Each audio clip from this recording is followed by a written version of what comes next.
Hello, everybody. Ever look at an author's social media presence and think, what the fuck are you doing?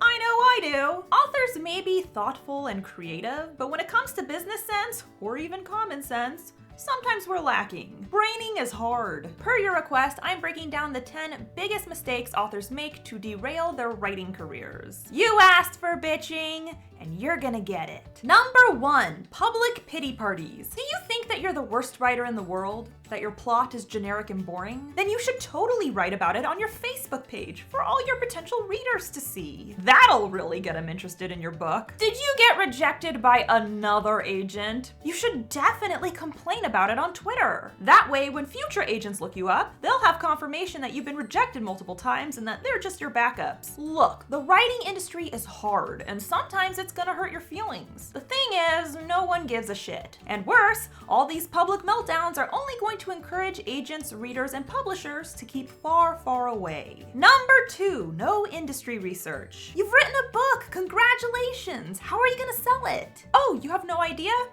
Of course you don't. After all, researching the environment in which you plan to grow a fruitful career would be the intelligent thing to do. Guys, I understand that business is boring. Trust me, I majored in the stuff. It's the worst. But writing on its own isn't going to support you. You have to sell what you write. For money. And if you plan to have a future in this industry, you need to learn about it, bottom line. What are you expecting? That you just write a book, post it online, and boom, bestseller? Oh, that is what you're expecting. Wow. Number 3, designing your own book cover. Writers are poor. We try to save money wherever we can, but the cover is not the place to skimp. You know the phrase, don't judge a book by its cover? It exists because everyone judges books by their covers. Do you know how many books get passed over because the cover is trash? Fucking millions! A knowledge of clip art does not make you remotely qualified to produce your book's #1 marketing tool. Number 4, ranting about bad reviews. Bad reviews suck. Sometimes they're founded in logical criticism, sometimes they're just really mean. It's easy to be hurt by reviews, and of course you'll want to rant, so rant away.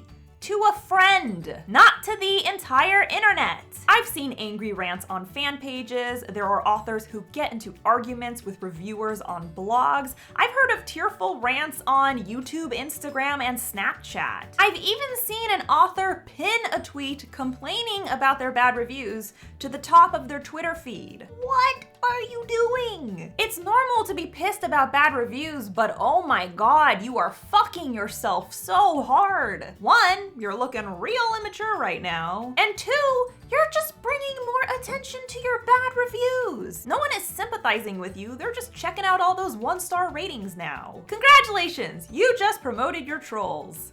Genius. Number 5, no critique partners or beta readers. A lot of people are scared to enlist beta readers or CPs because they think someone might steal their book. Sweet summer child, no one wants to steal your book. It's not good. But that's the entire point of enlisting beta readers. Because your book isn't good. No book is good in the beta stage. That's why you ask people to help you improve it. So instead of following through with this vital step, you publish your book and gasp. What's with all these 1-star reviews? Oh my god, is my book bad? Yeah, you probably would have known about that ahead of time if you had people actually read it. You fucking idiot. On a related note, number 6, no editor. Guys, I don't care if your mom tells you you're the best writer in the world. She's lying. She also said you were the cutest baby in the world. I've got bad news about that one too. Hire an editor. Let a professional help you. Even if you're a great storyteller, even if your grammar is impeccable, there is absolutely no way you're going to catch every fault in your novel. You've read it 1,000 times and that warps your perception. You are too close to your work. And this isn't just a self-publishing issue. Traditional publishers are skimping on this too. Don't let them skimp, people. Get your shit edited thoroughly. Number 7, waiting to market until after your book is released. All right, my book's out. How do I start building an author platform and an audience? You don't. It's all over. You screwed yourself. Your book release is the biggest promotional event at your disposal, which means you need to market it. Get people hyped for the release, not after the release, it's infinitely harder to start marketing a book after it's already out. Most people don't buy books they've never heard of, buy authors they've never heard of, and if they do give an unknown a chance, the first thing they're gonna do is check the reviews. Oh, there aren't any.